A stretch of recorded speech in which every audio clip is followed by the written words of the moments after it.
బంధువులకు పెద్దలకు అందరికీ శరణార్థి. గత 3 రోజులు శ్రీమాత్రేనమా గత 3 రోజుల నుంచి మేము శివశక్తులు అందరము పోరాడినాము. మేము నిన్న కూడా మాట్లాడినాము. మీడియా వాళ్ళు కూడా మాకు సహకరించారు. కానీ పోలీస్ ప్రభుత్వం మాకు సహకరిస్తలేరండి. ఇక్కడ ప్రభుత్వం మాకు సహకరించలేదు. ఈరోజు మేము ఎలా అయితే నిన్న మేము మాట ఇచ్చినామో అలాగే మేము బోనం సమర్పించుకున్నాము. శివశక్తులం అందరూ వచ్చి మా పెద్దలు చిన్నలు ధనాదులు అందరూ వచ్చి ఈరోజు బోనం అమ్మకు సమర్పించి అమ్మని శాంతిపరచదు. కానీ ఎవడైతే చేసిండో వాడిని మాత్రం అమ్మ వదిలేదండి. వదిలే సమస్య లేదు. వాడు మాత్రం బయటకు వస్తే మా శివశక్తులకు కానీ మా ప్రజలకు కానీ ఎక్కడన్నా కనిపించినట్టు మేము ఏం చేస్తామో మాకే తెలియదండి.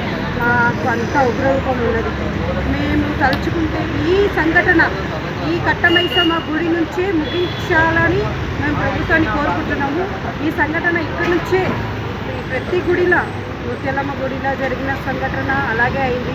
అతన్ని మేపిడి జైల్లో పెట్టి మళ్ళీ పంపించాడు. పిచ్చోడు ఎక్కడ చూసినా పిచ్చోడు అంటారు. కానీ ఆడు మేము పిచ్చోళ్ళు అయితే ఏం జరుగుతుందో తెలియదండి. పిచ్చోడు అని ఒక ముద్ర వేసి ప్రభుత్వము అతన్ని పిచ్చోడు చేసి మేపుతారు. మేపినంతసేపు మేపి బయటికి పంపించేస్తారు. దాని తర్వాత అలాగే జరుగుతూనే ఉంటుంది. ఈ ఇష్యూ మళ్ళీ ఎక్కడా జరగదు. ఈ కట్టమైసమ్మ గుడితోనే అంతం కావాలని మా శివశక్తి తరఫు నుంచి మా ప్రజల తరఫు నుంచి మేము కోరుకుంటున్నాము.